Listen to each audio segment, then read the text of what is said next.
Hi students, so now this is the start of the ninth week of embedded system lecture.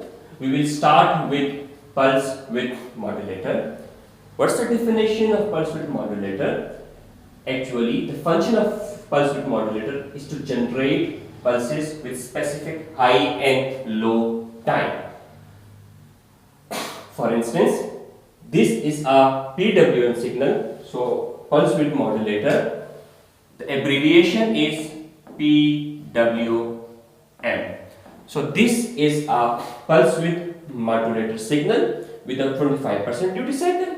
This is a pulse width PWM signal with 50% duty cycle, and this is a PWM signal with 75% duty cycle. So now let's assume that we have a clock, and this is the clock period. So this is clock cycle 1, clock cycle 2, clock cycle 3, 4, 5, 6, 7 and 8. So in PWM 25%, the signal is high for 2 clock cycles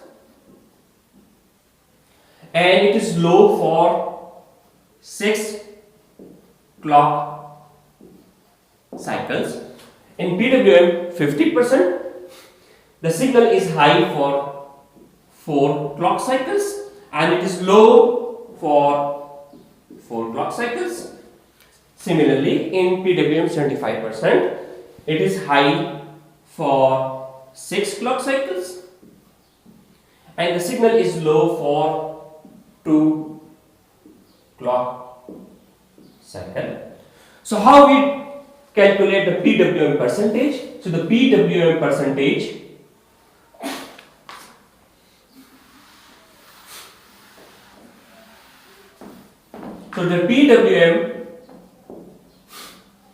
percentage is calculated as high time divided by high time plus low time. So in 25% duty cycle, so the high time is 2 and low time is 6.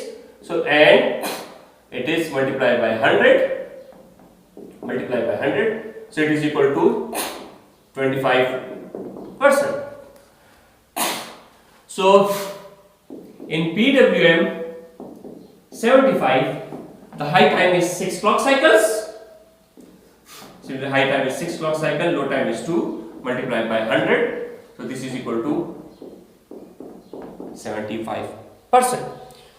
So this is the way that how we calculate the percentage in a PWM signal. So what is the common use of pulse width modulator signal? It is used to control a DC motor speed, and how we can control the speed of the motor. So in this particular example, for instance, say if we give a signal of 25% to a motor, so the motor will operate at a lower speed. And if we give the signal PWM 75%, the motor will operate at a higher speed. I will elaborate this now.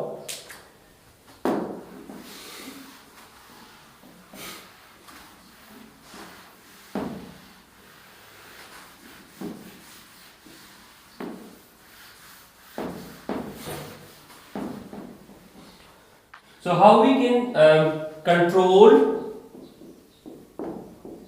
the speed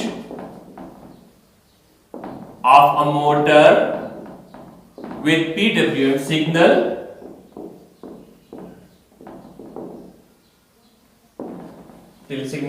So let's assume that if the PWM signal is 0%, so it means that the high time, so if you have a clock cycle, for a clock cycle, so the high time is low, so this signal is low for the whole duration. PWM 0, so the motor will be stop in a stop state, and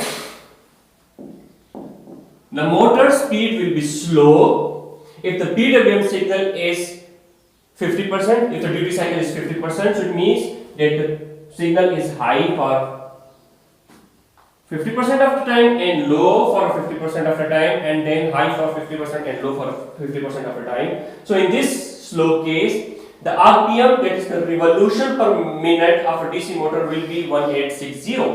So if the PWM signal is 75%, so the motor speed will be medium. The speed of the motor will be in medium, and the revolution per minute will be 6900. So the motor will revolve 6900, perform 6900 revolution per minute. So in this case, the PWM signal will be 75%. It will be high for 75% of the time and low for 25% time. 75% is high time and 25% is lower time. And for PWM 50, the high time will be 50% and the low time will be 50%. And in the highest speed, the signal will be high 100% of the time, like it will be high logical 100% of the time. So the speed will be maximum and the revolution per minute will be 9200. Now we will study an LCD controller. What is an LCD? LCD is an output device, and on an LCD we can display different characters and we can send different characters on the LCD. For instance, let's assume that this is an LCD and we want to display IST. So how many characters we can write to LCD? 1, 2, 3, 4, 5, 6. And if we want to write an IST, so the first character will be IST. So we can write some characters to IST. So this LCD can be controlled by a microcontroller with some control signal. This signal is enable signal. The first signal is an enable signal. So if the enable signal is 1, this implies the enable signal is 1, so the LCD is enabled. And if the enable signal is 0, the LCD will be disabled. And another signal is read write bar. So this is also another kind of a control signal. We also have a control signal RS and this DB7 to DB00. So now let's assume that something is displayed on the an LCD like IST, and we want to clear the screen. So which value should we send to RS? The value to the RS will be 0. So the RS value will be, in this particular example, the RS value will be 0. When the RS value is 0, read write bar is 0 and enable is 1, and enable is 1 means that LCD is enabled, and the value on DB7 to DB0, so it is an 8-bit signal. So if the value is 0, 0, 0, 0, 0, 0, 0, 1, it will clear the display and return person home. So it means it's assumed that if the value that is displayed on LCD is IST, it will clear all it. So the value will be cleared, all the value will be cleared,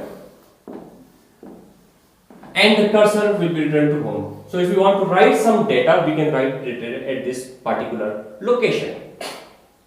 So now this is the first mode of an LCD. So if we want to clear the display, we have to send 1 on enable. On read write bar the value will be 0, on RS the value will be 0, and on DB7 to DB00 it's an 8-bit signal, so the value that will be sent is 0, 0, 0, 0, 0, 0, 0, 1 according to this table.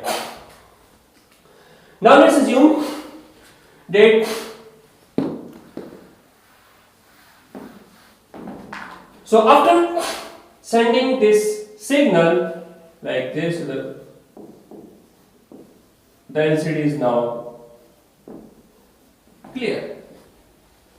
And if you want to write some data, to LCD, so the RS signal will be 1.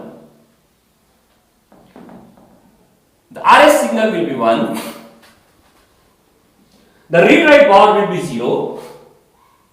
The enable will be 1, and then we can send some data. So let's assume that the data is and there will be a code for each for each character. Let's assume that the character will be the ASCII value. So for A, we know that ASCII value is 65. For B, the ASCII value is 66. For small a, the ASCII value is 95. For small b, the ASCII value is 96. So if you want to display at this location, now the cursor location is here, we want to display, what we have to do? We have to send 1 to RS. So if you want to write some data, let's assume if you want to write A, what we have to do? We have to send 1 on RS, 0 on RW, enable, and we have to send the ASCII value of A.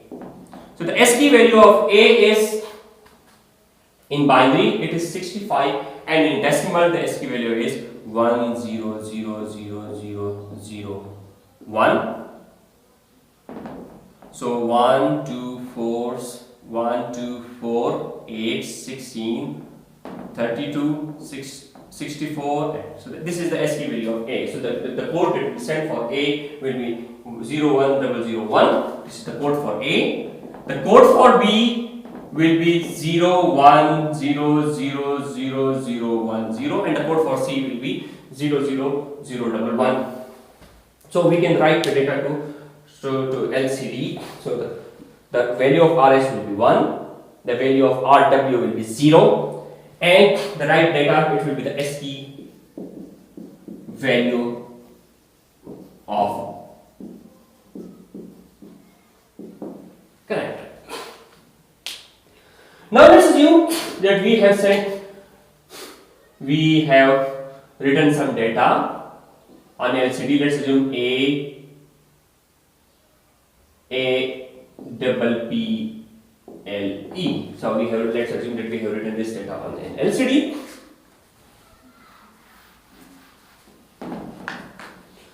So we can also, let's assume if the current cursor location is like this, the current location is on E.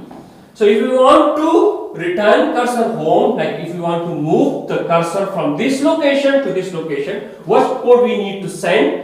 So the value that we need to send, the control signal that we need to send on RS will be 0, RW will be 0.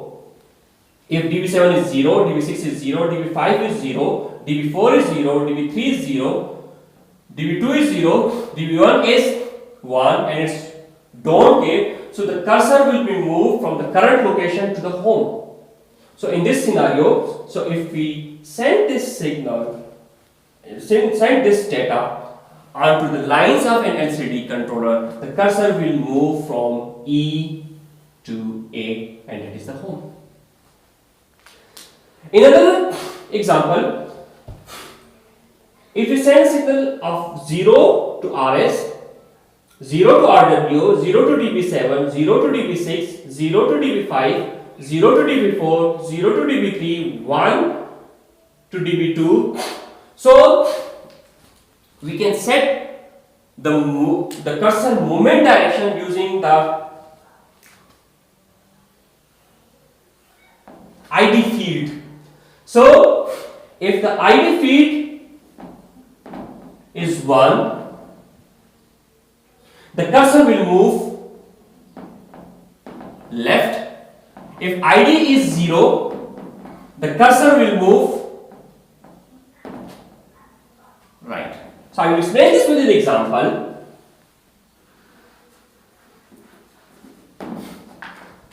So let's assume that this is now our current cursor location, and if the value of ID is 1, the cursor will move to the left. So if ID is 1, the cursor will move to the left, and if ID is equal to 0, the cursor will move in the right direction, that it will move to L, and in this example the cursor will move to the left, that is it will move to P. And this S stands for a display shift.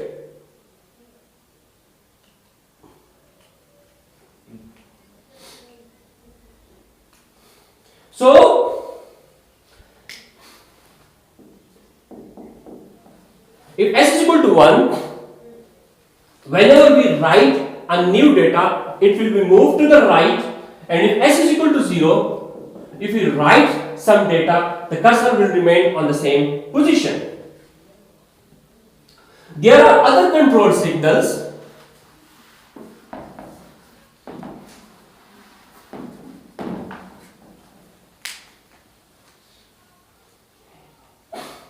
There are uncontrolled signal, that is D. If D is equal to 1, the display will be on, and if D is equal to 0, the display will be off. The data will be there, but it will be off. And if C is equal to 1, the cursor will be on, and we can see the cursor direction. Like we can see the cursor. And if C is equal to 0, the cursor will be off. And B stands for the blink position. So for the blink position, so let's assume that is the cursor is here. So blink position. So if you want to blink this E, so E will be blinking, like it will be displayed, and then it will turn off, it will on, and it will be blinking. And we can also configure the display at the startup. DL stand for data length. DL stand for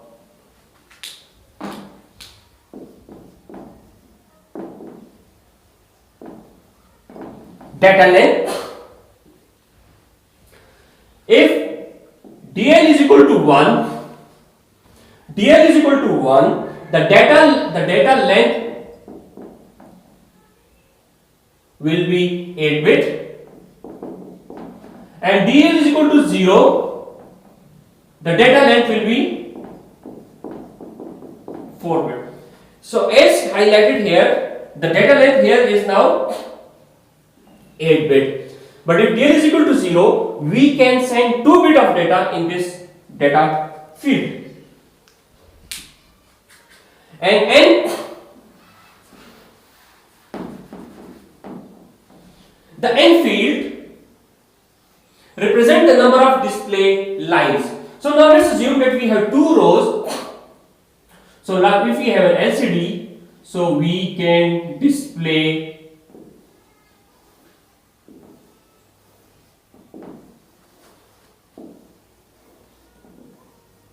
this is mode 1 of,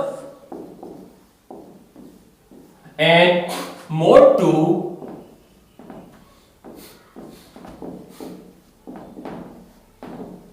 1, 2, 3, 4, 5, 6, 7, 8.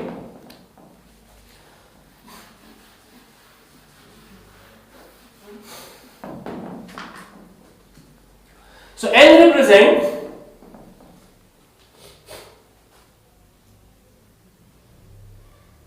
if N is equal to 1, it will display 2 rows in a single line. In N is equal to 0, it will display 1 row in a single line. So let's assume that this is a line. If N is equal to 0,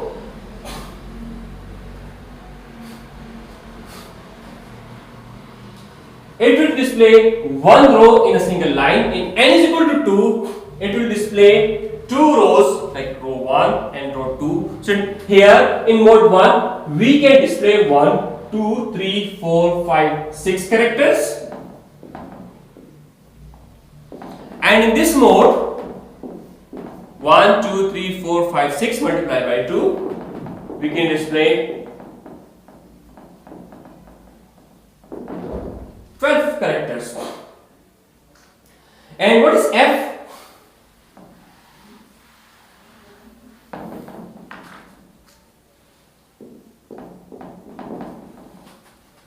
F F will decide the font size. So there are two modes.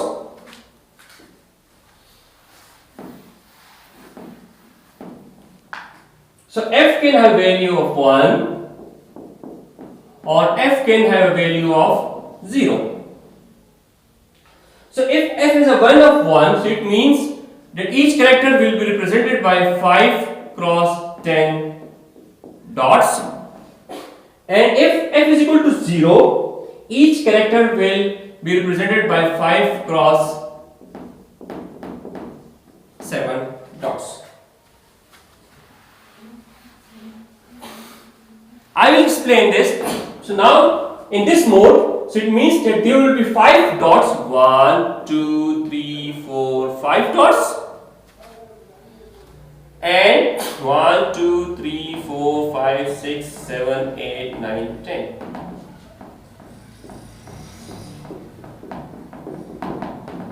So it will be 5 cross 10 dots. So this will be 50 dots per character, and this will be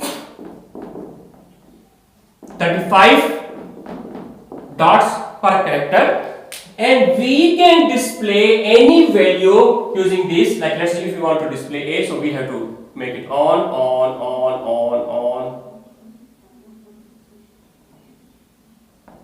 So these dots will be on for A and the remaining dots will be off. So let's assume we want to display B. So for B, it will look like this.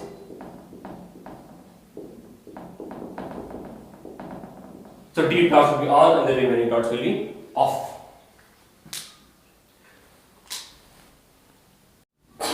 So now we will study an keypad controller with how we can interface a keypad with a microcontroller. So let's assume that this is our microcontroller and we want to design a keypad controller. So if you look at the keypad controller, it consists of some rows and column. So how many rows are there? Row 0, row 1, row 2 and row 3. So this M1 is connected to row 0, M2 is connected to row 1, M3 is connected to row 2 and M4 is connected to row 3. Similarly, in the keypad there are some columns. Column 0, column 1, column 2 and column 3. So there are 8 pins of the microcontroller. This is 8 pins of the microcontroller that are connected with this keypad, and this keypad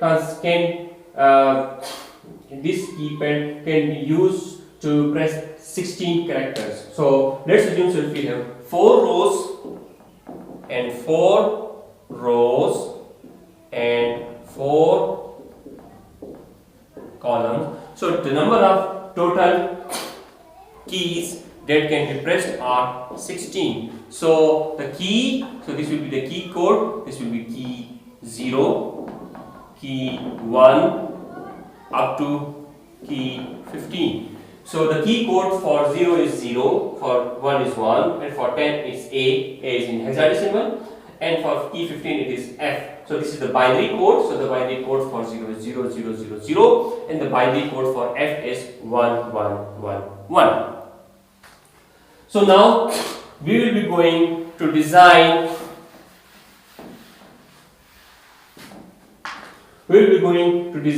a keypad controller using a microcontroller. So we will be using 4 pins of the microcontroller. So the first pin is referred to as N1, N2, N3 and N4. And M1, M2, M3 and M4. So M1 to M4 are connected to the rows and N1 to N4 are connected to the columns.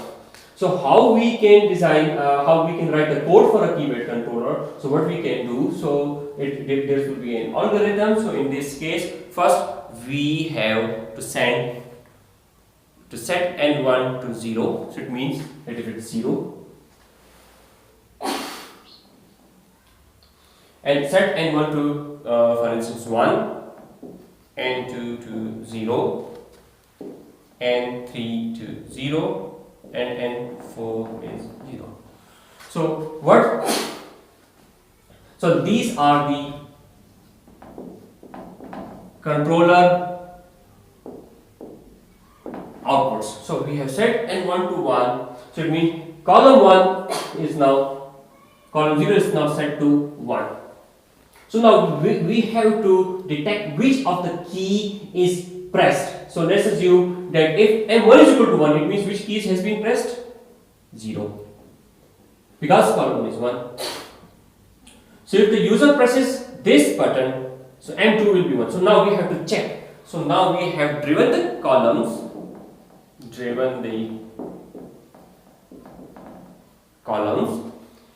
N1 is set to 1, N2 is set to 0, N3 is set to 0, and N4 to set. Now we have to scan the rows.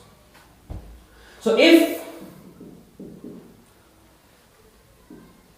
M1 is equal to 1, what does it imply? So if M1 is equal to 1, so it means that key 0 has been pressed. So it means that the key code is now 0 0 0 0, and this is now in binary. So the code is now in binary 4, so it's 0 0 0 0. It means 0 has been pressed.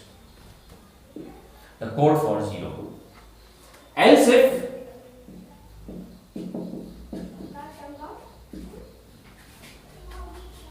M2 is equal to 1, else if M2 is equal to 1, so the code will be M2 is equal to 1, it has been 1, so it means that the code will be 0 1 0 0. So what does it mean? That 4 has been pressed by the user. Else if M3 is equal to 1, so it means that the user has pressed this key, because M3 is 1, so it will be scanned by M3, so the code will be 1 0 0. It means that the key that has been pressed is 8. And else if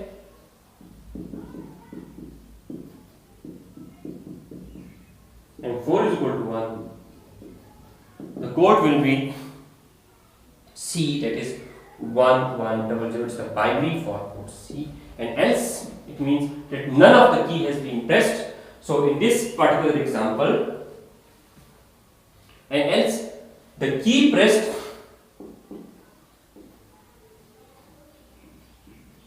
will be 0, and in all of these cases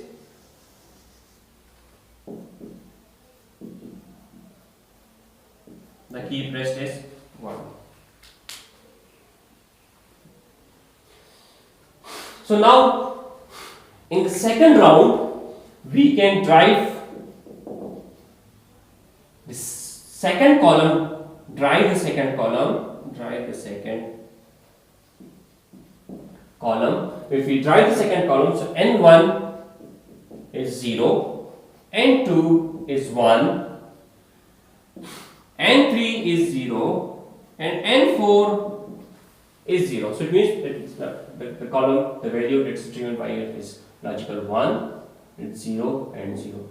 So now we have to check that whether the key press is 1, 5, 9 or D. So we can say that if, now we have to check M1. If M1 is equal to 1, so it means that the key press is 1. So the code is 0 0 0 1 in binary, and the key press is 1. Else if M2 is equal to 1, the key press is 5. Else if M3 is equal to 1, the key press is 9. Else if M4 is equal to 1, the key press is D, and else none of these keys has been pressed. So in the third round we have to drive this with 0 0 1 0. Now we have to check for M1 to check that whether 2 has been pressed, or 6 has been pressed, or A has been pressed, or E is pressed. And in the final round, column 0 is set with 0, it is set with 0, it is set with 0, and it is set with 1. Now we have to check that whether 3 has been pressed, 7 has been pressed, B has been pressed, or F has been pressed. So in this way, we can write the code for a keypad controller.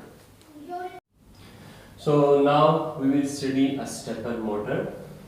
Stepper motor is a type of a motor that moves in a step.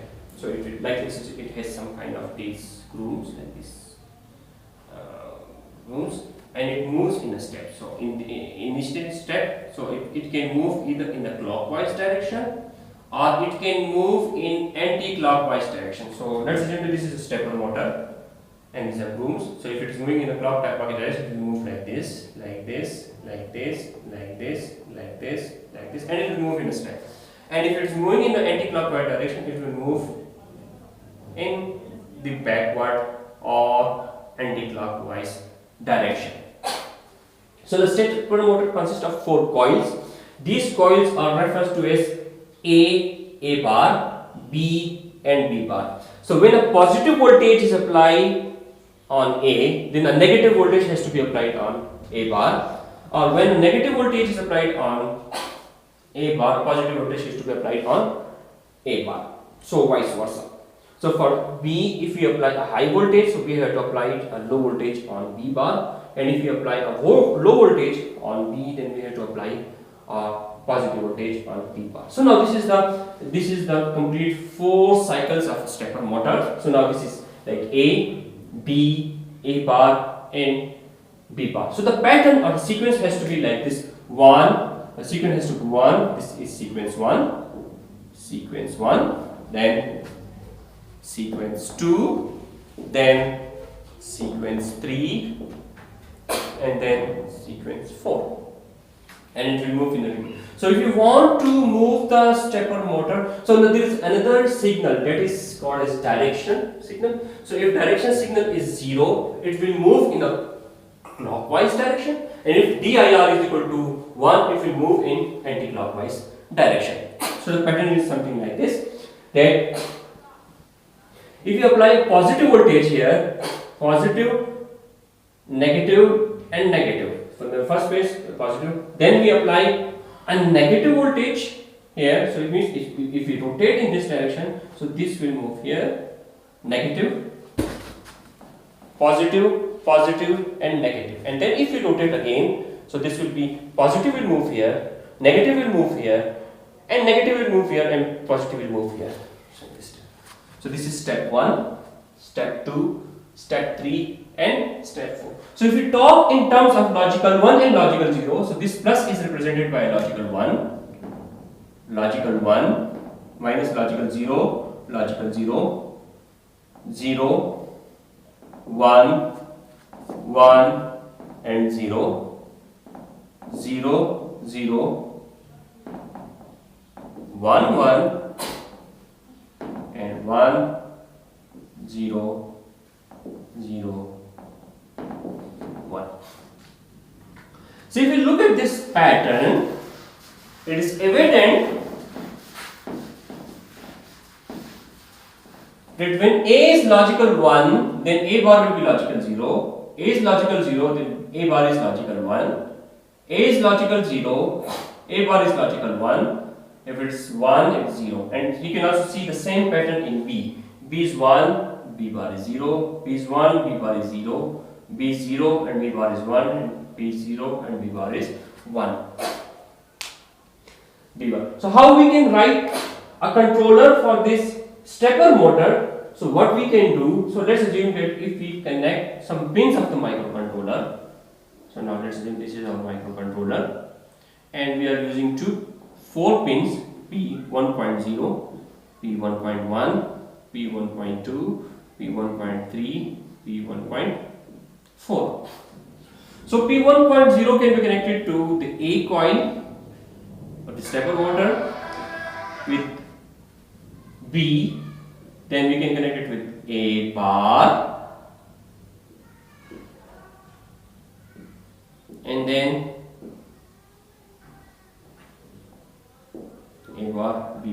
and this will set the direction. So this is the direction pin.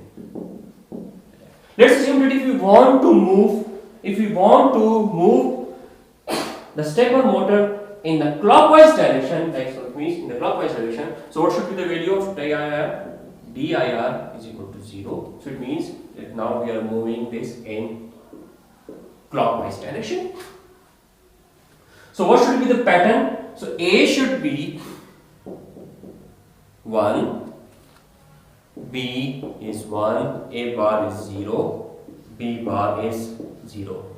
And then again, so if we want to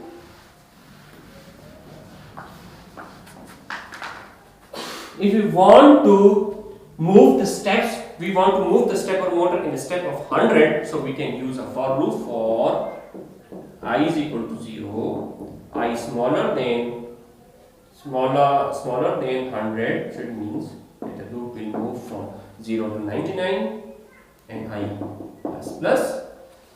So the pattern will be A is equal to 1, B is equal to 1, A bar is equal to 0, B bar is equal to 0. Then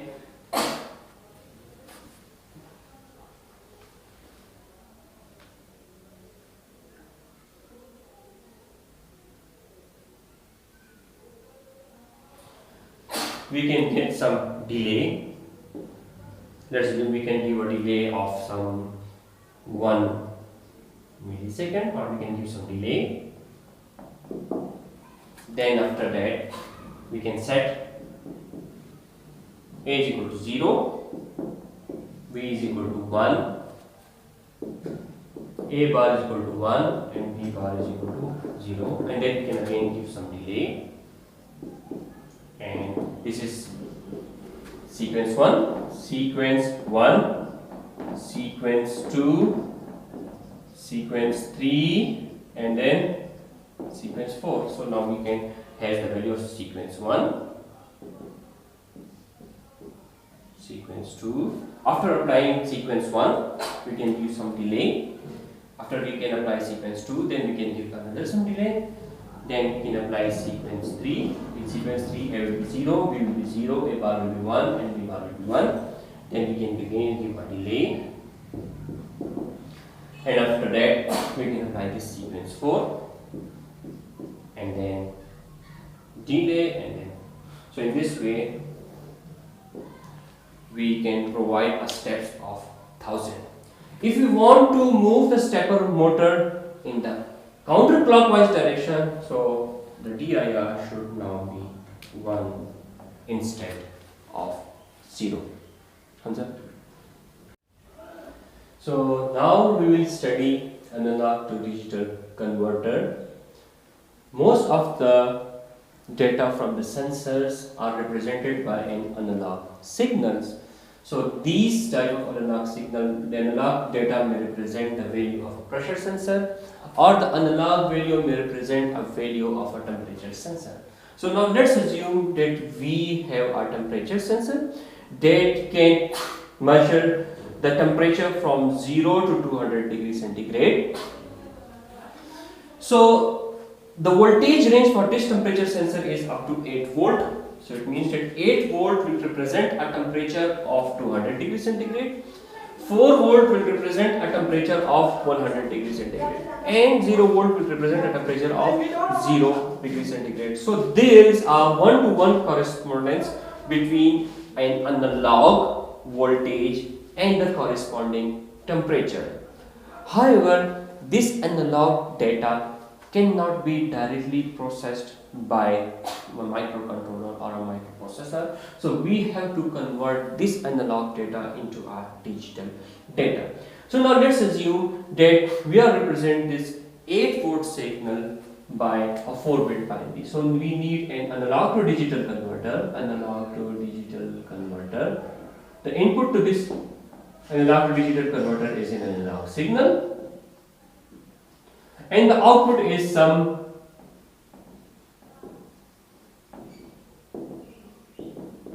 digital data. So let's assume that this digital data is 4 bit. When this digital data is 4 bit, so it can represent a value from 0 to 15. So the code for 0 is 0000 and the code for 15 is 1111. And the resolution for each different increase in the voltage is represented by one digital value. For instance, 0 volt may correspond to a binary value of 0000. A 3 volt will correspond to a binary volt of 0110. So each, and there is a step increase of 0.5 volt. So this is 0 volt, 0.5 volt, 1 volt, 1.5 volt, 2 volt, and so forth, so on, to a maximum of 7.5. So if the voltage is 7.5 volt or greater than 7.5 volt, it will produce a binary of 1111. So let's assume that if the voltage is 5 volt or greater than 5 volt, it will produce a binary of 1010. So now let's assume that this is our analog data, analog value. This is analog voltage. This is 1 volt, 2 volt, 3 volt, and 4 volt. And this is the value of the signal at different time instants. So this is time t0, this is time t1, this is time t2, this is time t3, and this is time t4. So at t0, if you look at the t0, the value of the analog signal is 1 volt. So the corresponding digital value to this value, this volt is 0010. So this is 1 volt and 1 volt corresponds. So the digital data will be 0010. Similarly, at this point is instant, the analog value is 2 volt. So it, for a 2 volt, the digital code is 0100. So now there is a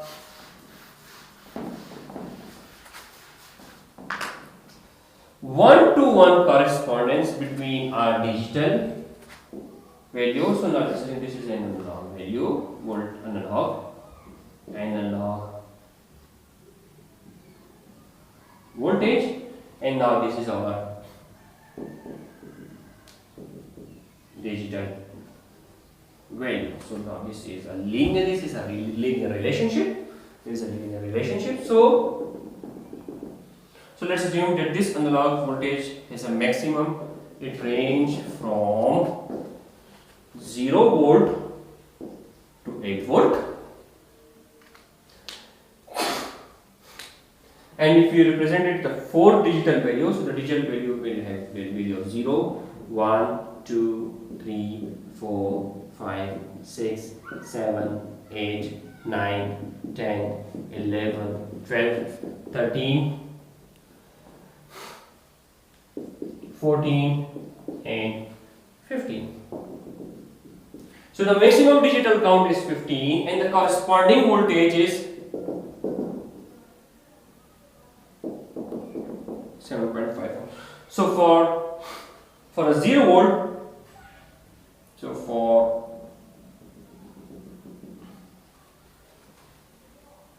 4 volt, the code is 8.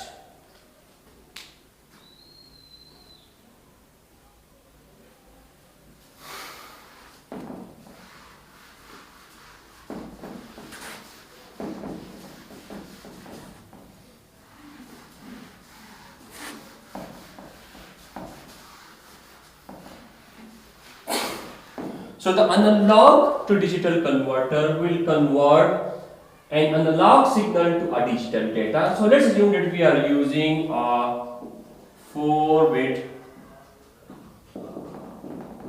analog to digital converter, and the analog input Vi is 4 volt. So the output digital value will be, for a corresponding 4 volt, output digital value will be 1000. Okay, so now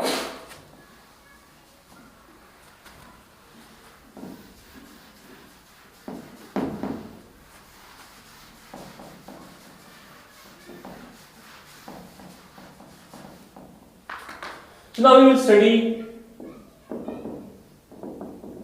digital to analog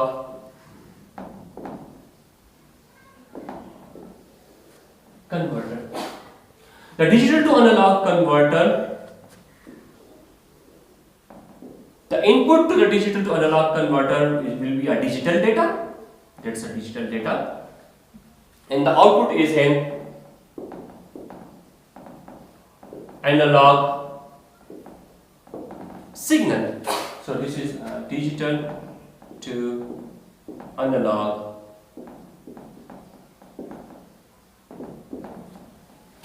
converter. So the input is B3, B2, B1 and B0. Now we will study a successive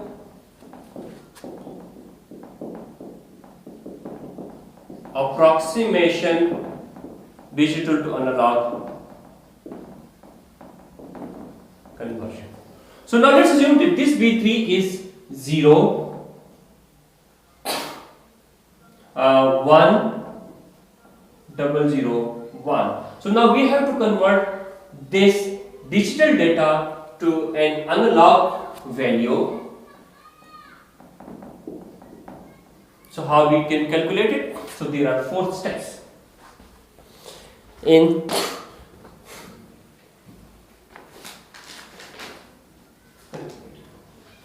So what is Vmax?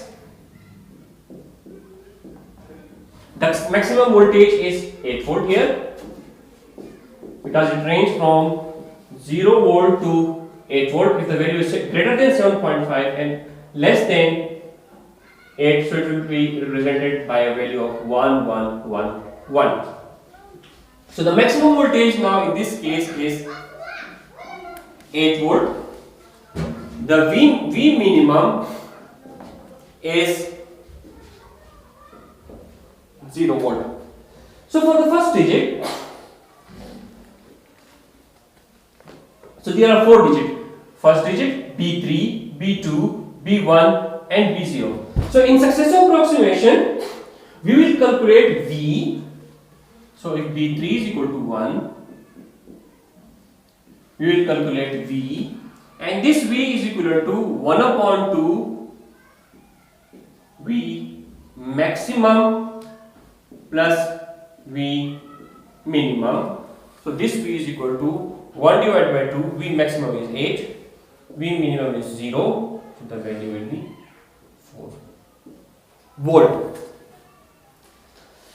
So if the digit is 1, V minimum will be set to V. So in successive approximation, V minimum will be set to V if the digit is 1 and V maximum will be set to V if the digit is 0. So in this particular example, the digit is 1, so V minimum will be set to V. So for the second digit B2 is equal to 0. So how we can calculate V? So now in this case, the V minimum will be equal to V, and what is V? V is 4 volt, and V maximum is 8 volt. So now we have to find V for P2. So V is equal to 1 upon 2 V max plus V min. So 1 divided by 2, max is 8 and min is 4. So this is equal to 6. Because V2 is now equal to 0, so if the digit is 0, so V max is set to V. So what is V max? Is now set to V, and this value is now 6. This value is now 6, and now what is V min? V min is equal to 4. This is V max and V min. So now we have to again calculate for V1. We have to again calculate V. V is equal to 1 divided by 2 V max plus V min. V max plus V min. 1 divided by 2. V max is 6. V min is 4. So this is equal to 5. Because V1 is equal to 0, the digit is 0, so V max is set to V. So V max is set to V, and the now new V is now 5. So what will be the V minimum in this case? So V minimum is equal to 4. Now we have to calculate for V0 is equal to 1. So what is V? V is equal to 1 divided by 2 V max plus V min. So the new value of V max is 5 and V min is 4. So if you estimate this is equal to 4.5 volt. So if you look at the binary code 100, so the corresponding analog voltage will be 4.5. So we can also verify it from this table. So for a digital value of 1001, the value will be 4.5. So we can also verify for another binary serial. So if we give a binary serial of 111111, the output value will be 7.5, and so forth, so on. Okay, so now we will study how microprocessor work.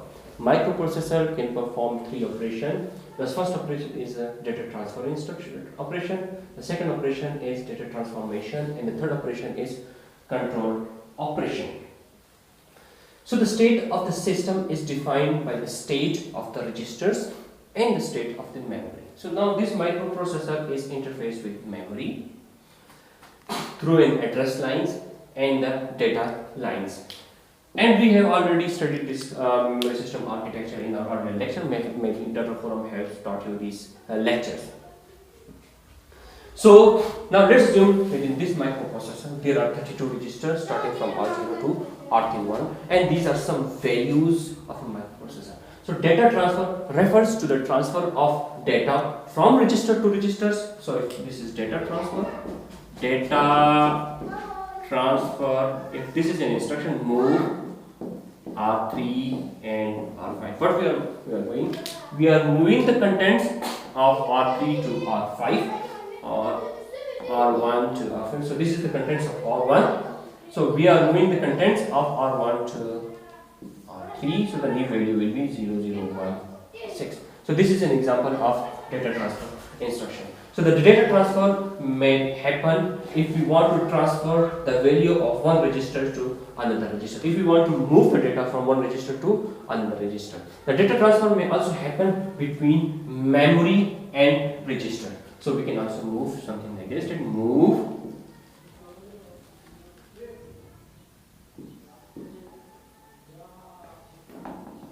R0 $0000. So in this case we are using absolute addressing mode. So in absolute addressing mode, so this is an address of memory, and in this instruction we are transferring the data from memory. What is the value is AB12. So this 12 AB12 value will move to this register R0. So this is an example of data transfer instruction. So in data transfer instruction, we can transfer the data from register to register, or from register to memory, or from memory to register, or from memory to memory. So another example is data transformation instruction. In data transformation operation, an actual transformation is performed on the data. What are example of data transformation instruction? Example of data transformation instruction is add instruction, subtract instruction. For instance, add R3, R2 and R1. The contents of R1 is added to the contents of R2 and the result is stored in R3. So data transformation operation perform operation on the data. So this data transformation instruction can be categorized into different form. A logical operation, for instance, logical shift left, logical shift right, arithmetic shift left and arithmetic shift right, or arithmetic operation like add operation, subtract operation, multiply and divide operation, or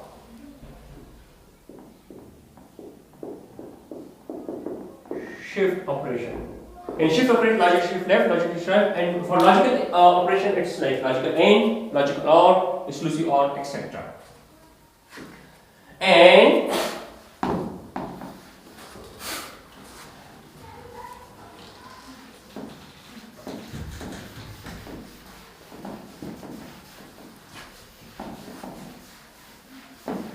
control operation. Control operation change the flow of the program. So the example of control operation is jump, branch equal, branch not equal,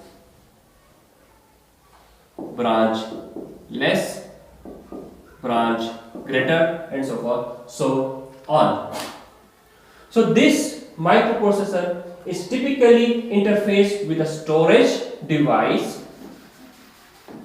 which retains some data, and this storage is implemented some memory. So various type of memories are DDR memory,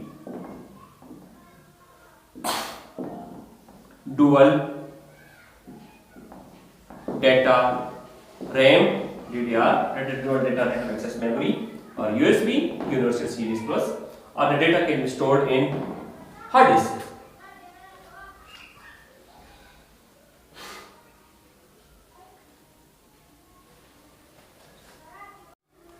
Okay, so now we will study a serial transmission.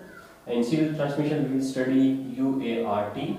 UART stands for Universal Asynchronous Receiver Transmitter.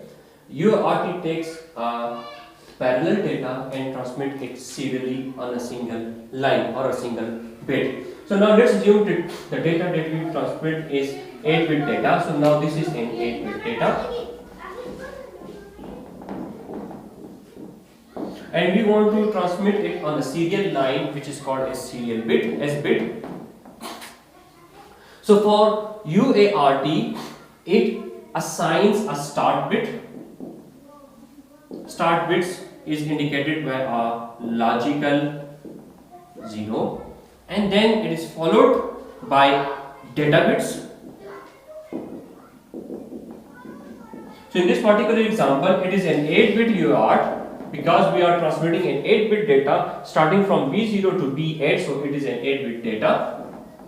So the start bit is logical 0, it will be followed by 8 data bits, 8 data bits, and finally it will be followed by stop bit, and stop bit is logical 1. How will it transmit the data on SV? So on SV, first it will transmit a logical 0, this is the start bit, then it will transmit the first bit, it's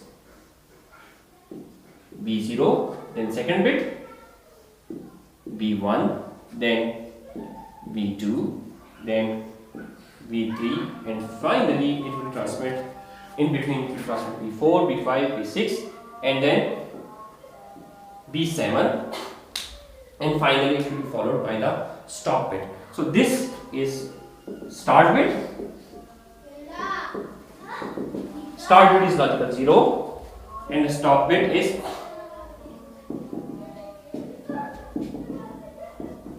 logical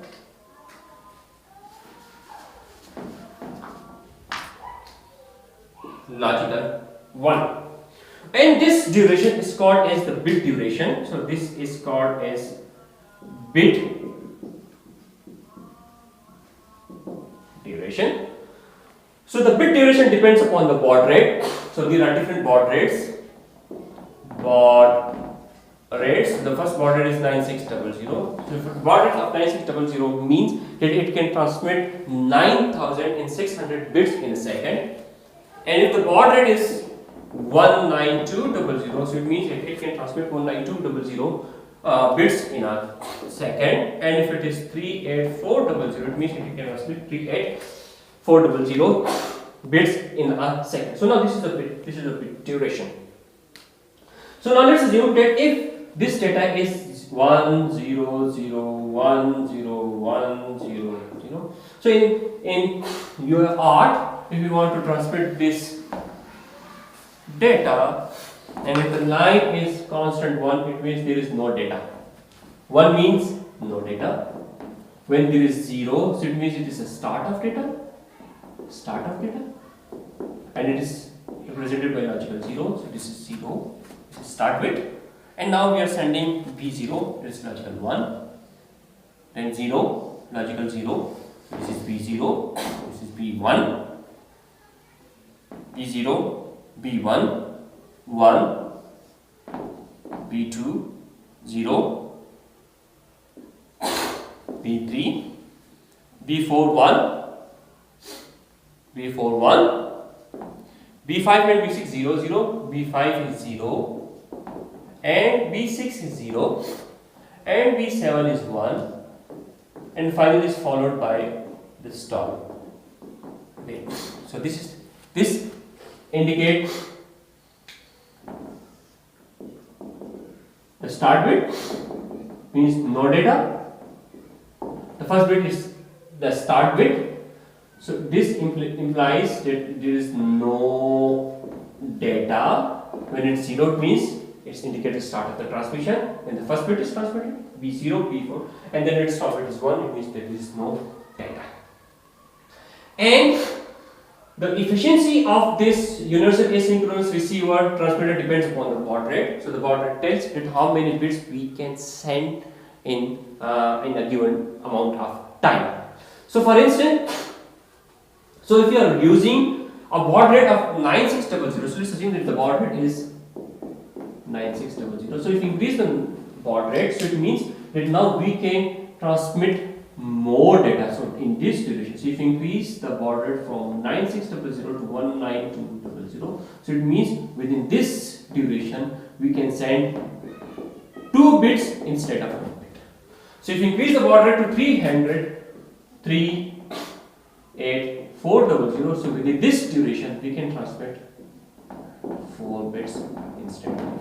So high baud rate means high data rate, and lower baud rate means lower data rate.